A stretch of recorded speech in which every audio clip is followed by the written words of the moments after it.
السلام عليكم ورحمة الله وبركاته. الحمد لله والصلاة والسلام على رسول الله. أما بعد، فأعوذ بالله من الشيطان الرجيم. بسم الله الرحمن الرحيم. لا يزالون يقاتلونكم حتى يردوكم عن دينكم إن استطاعوا. صدق الله العظيم. رئيس الحفل الكريم وحضرات الحكم وإخواني في الله، موضوع خطبتي معكم اليوم في هذه الحفلة السنوية الجائزية ردة ولا أبا بكر له. أيها السادة الأفاضل، إنه لمن الحقائق العالمية الثابتة أن المسلمين يواجهون في هذا العصر الرهيب كثيرا من التحديات والعقبات والنكبات والصعوبات في العالم كله.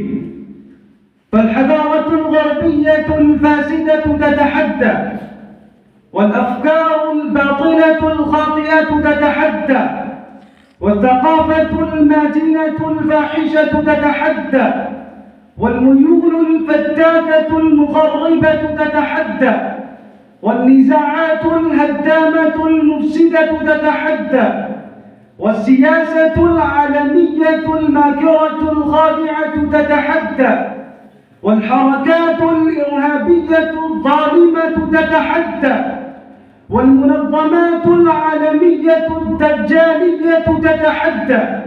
ولكن إذا تفكرنا وتدبرنا في جميع التحديات والعقبات، انجلت لنا هذه الحقيقة: أن أكبر خطر يمر به المسلمون في هذا العصر هو ردة فكرية وآلية قلبية طمت وعمت في المدارس العصرية والجامعات العصرية والكليات العصرية في المجتمعات الإسلامية.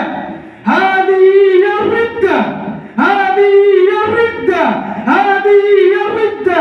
غيرت عقولهم وبدلت قلوبهم وخربت أذهانهم ودمرت أفكارهم وعرفت ميولهم ووجهت صدورهم ونفوسهم من الهداية إلى الضلالة، ومن السعادة إلى الشقاوة، ومن الكرامة إلى الظلة والمهانة. فإن العصر الراهن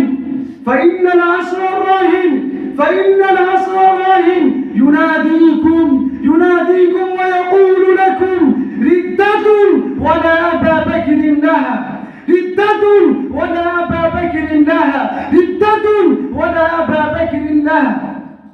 فيا من كان في قلبه نور الإيمان، ويا من كان في صدره ضياء القرآن، ويا من كان همه هداية الإسلام، ويا من كان في فكره سراج الفرقان، اسمعوا